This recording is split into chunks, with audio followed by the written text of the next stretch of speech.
করেছো মন ঝট করে, দু চোখের ক্যামেরায় জুম করে। লুট করেছো মন ঝট করে, দু চোখের ক্যামেরায় জুম করে। শাকিবকে শুধু আমার সাথে মানায়, সোনালদি তো বুড়ো, একই বললেন মিমি চক্রবর্তী। হ্যাঁ বন্ধুরা, বিডি নিউজকে এমনটাই জানিয়েছে মিমি চক্রবর্তী। আমার সাকিবের সাথে কাজ করতে অনেক জোশ লেগেছে, থ্যাংক ইউ। মিমি বলে, দরদের এই গানে আমাকে বেশি মানাতো, সোনালদি তো বয়স হয়ে গিয়েছে।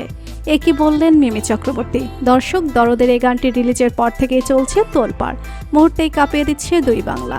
এবারেই এই গানটি নিয়ে শাকিব খানের তুফানের নায়িকা মিমি চক্রবর্তী আরও যে মন্তব্য করলেন তা শুনলে আপনি অবাক হতে বাধ্য। দর্শক, নানান আলোচনা সমালোচনা শেষে অবশেষে রিলিজ পেয়ে গেল দরদের গান লুট করেছ, আর হিন্দি ভার্সনের লুটলে তো। আর গান রিলিজের সাথে সাথেই পুরো নেট দুনিয়ায় ঝড় তুলেছে এই গান। শাকিবের এই গানটিতে বাংলা ভার্সনে কণ্ঠ দিয়েছেন মাইনুল হাসান নোবেল। গান দুটি রিলিজের সাথে সাথেই ট্রেন্ডিংয়ে চলে গিয়েছে, আর এতে করে বলাই যায় শাকিব খানের এই গান ইতিহাস রেকর্ড করবে।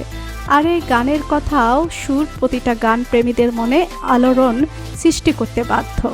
এই গানটি নিয়ে তুফানের নায়িকা মিমি চক্রবর্তী জানিয়েছেন এক ভিন্ন ধার্মিকতা।